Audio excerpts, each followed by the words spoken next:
Welcome to everyday tasty. আজকে আমি বানাবো সবচেয়ে সহজ এবং টেস্টি বাচ্চাদের পছন্দের নাস্তা। তো চলুন দেখিনি। প্রথমে আমি এখানে 5টা মিডিয়াম সাইজ আলু নিয়েছি, দেখতে পাচ্ছি। এবার সেই আলুগুলোকে সরু সরু করে আমরা কেটে নেব। দেন এতে আমরা দেবো নুন এবং হলুদ দিয়ে ভালো করে আমরা মিশিয়ে নিতে হবে। এরপর আমি পেঁয়াজ, টমেটো, লেবু, কাঁচা লঙ্কা এখানে কেটে নিয়েছি। এবার আমি একটা কড়াই বসাবো, তাতে দেবো একটু সর্ষের তেল।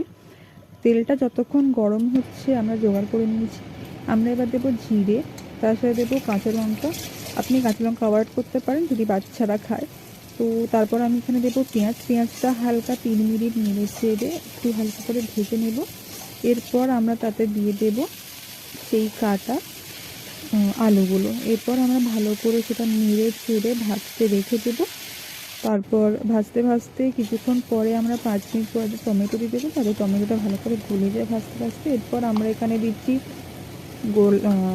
গরম মশলা এবং লঙ্কা। আপনার চাইলে গুঁড়ো লঙ্কাটা বাদ দিতে পারেন যদি ঝাল হয়ে যায়। আমরা ঝাল খেতে ভালোবাসি তাই ঝাল দিয়েছি। এবার যখন যখন 70% মোটামুটি ভাজা যাবে তখন আমরা তো দিয়ে দেবো 2টো কাঁচা ডিম এইভাবে ফাটিয়ে। এরপর ভালো করে নাড়াচাড়া করতে হবে যতক্ষণ না ডিমটা কাঁচা ভাবটা না যায়। দেখুন ভাজতে ভাজতে কীরকম আস্তে আস্তে পুরো ডিমটাও ভাজা হয়ে গেছে। এরপর একটু লেবু দিয়ে দিয়েছিলাম টেস্টের জন্য, যাতে একটু টক ঝাল হয়। এরপর এতে ধনেপাতা দিয়ে গার্নিশিং করে তারপর গরম গরম সার্ভ করুন রুটি বা পরোটার সাথে। ডিম দিয়ে আলু ভাজা। যদি এরকম আরও সুন্দর সুন্দর রেসিপি দেখতে চান তাহলে আমাকে সাবস্ক্রাইব করুন এবং লাইক দিয়ে দিন একটা।